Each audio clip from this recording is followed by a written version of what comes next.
Hey, namaku Gilang. Ini cerita pertama kali aku pacaran zaman SMA.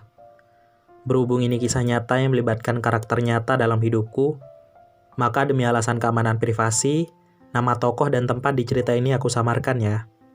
Aku cowok Capricorn kelahiran tahun 90-an. Sebagai salah satu kaum ambivert, aku mempunyai kecenderungan moody yang sangat parah. Tapi justru karena itu aku peka dengan hal-hal di sekitar. Gampang tersentuh dan luluh. Tapi satu kelemahan besarku adalah kekebalan kepekaan terhadap perasaan cewek, atau pacar secara khususnya. Gadis pertamaku adalah cewek mix Chinese Jawa teman seangkatan saat SMA. Namanya Keisha. Aku jatuh hati pada pandangan pertama saat daftar ulang untuk masuk SMA. Rambut lurus punggung dan mata sipitnya sukses bikin aku luluh. Gayanya modis dan anggun. Keibuan banget deh, tipeku banget. Udah terlanjur berharap bakal masuk di kelas yang sama, tapi ternyata dia masuk di kelas 10F, sedangkan diriku di kelas 10B. Tiap ada kesempatan, aku selalu berusaha nyari waktu sekedar ngintip dari kejauhan. Saat itu aku agak jealous sih. Soalnya Keisha kelihatan deket banget sama salah satu cowok kakak kelas 11. Tapi aku keliru. Ternyata si mas-mas ini adalah kakaknya Keisha. Aku tahu itu setelah beberapa kali bermain basket bareng, Jumat sore usai ekskul pramuka. Keder banget awalnya. Secara kokonya ini anggota tim basket sekolah. Anak band, cakep lagi. Udah kayak opa-opa Korea gitu. Kesempatan kenalan sama Keisha akhirnya datang juga setelah sekian lama. Salah satu temanku dari SMP ternyata satu kelas sama dia. Akhirnya setelah dengan agak mempermalukan diri, aku kenalan deh sama dia. Setiap ada waktu istirahat kosong, aku selalu caper ke Keisha. Soalnya kebanyakan waktu istirahatku aku pakai ke ruang jurnalis atau ke ruang siaran radio sekolah, nyoba-nyoba nyari info. Barangkali anak kelas 1 bisa gabung jadi kru. Soalnya aku pengen jadi penyiar radio kayak ibuku. Aku dan Keisha udah mulai semakin dekat. Dan pada akhirnya setelah melalui 1001 pertimbangan, aku memberanikan diri nembak dia di perpustakaan sekolah saat jam istirahat. Nembaknya pakai permen kiss lagi yang ada tulisan memonya di belakangnya itu. Kali ini juga dibantu sama teman SMP ku yaitu Yura yang satu kelas sama Keisha. Karena ini kasusnya pertama kalinya aku nembak cewek, jadinya omonganku agak terbata-bata kayak pengantin ijab kabul. Di pojokan perpus yang agak sepi aku menyatakan cinta sambil menyodorkan 2 permen kiss dengan masing-masing bertuliskan iya dan tidak. Awalnya sih aku kira Keisha bakal ngambil permen dengan tulisan tidak. Ternyata sebaliknya. Disitulah untuk pertama kalinya pipiku dicium cewek. Rasanya nggak pengen deh cuci muka 1 minggu. Hubungan ini hanya bertahan sekitar 3 minggu kurang lebih.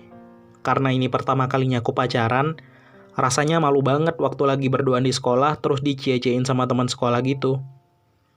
Makanya aku selalu nyari alasan buat menghindar. Apalagi sekarang aku sudah mulai aktif di beberapa organisasi sekolah termasuk OSIS. Jadinya kesibukan itu aku jadikan alasan menghilang sementara waktu. Keisha beberapa kali nitip pesan sama Yura, tapi nggak pernah aku tanggepin.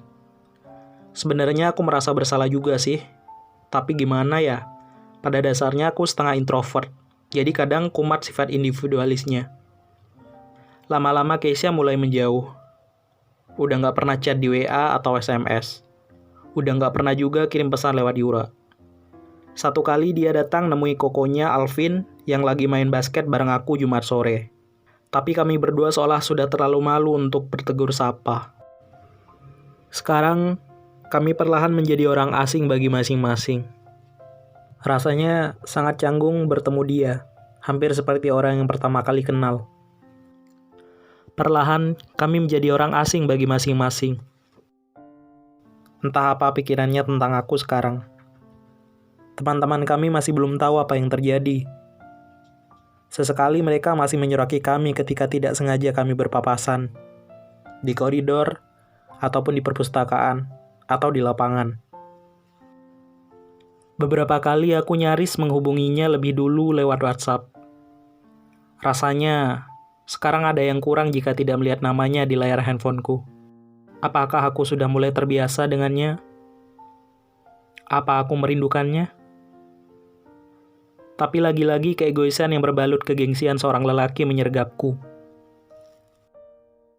Sekarang kami benar-benar seperti kutub utara dan selatan yang dipisah garis khatulistiwa yang tak nampak. Aku jadi berpikir, apakah kutub utara dan selatan saling merindukan seperti layaknya kami sekarang? Adakah cara bagaimana menyatukan kutub utara dan selatan itu? Atau kami memang ditakdirkan tidak bisa bersatu seperti kedua kutub itu? Suatu hari, Yura ngasih sepucuk surat dari Keisha. Awalnya aku ngerasa aneh sih. Zaman sekarang masih ada yang ngirim pesan lewat surat. Kan lebih praktis pakai HP. Ternyata isi suratnya banyak banget. Hampir 3 halaman full dengan tulisan kecil-kecil rapat.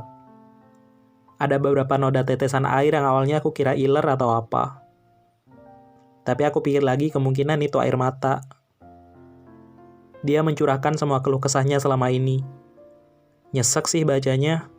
Apalagi di akhir surat dia minta putus. Aku nggak membalas surat itu. Bukannya gengsi atau apa, tapi malu mengakui betapa kejamnya aku saat itu. Tidak lama setelahnya, beredar kabar bahwa Keisha pacaran dengan Ricky, ketua kelasku di 10B. Hatiku berderak sakit, tapi tidak tahu kenapa.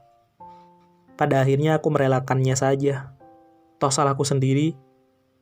Suatu hari, saat bermain basket di lapangan saat jam istirahat, aku melihat Keisha dan Ricky di kejauhan. Aku tersenyum. Samar-samar aku mendengar lagu lama Audi, Pergi Cinta diputar di radio sekolah.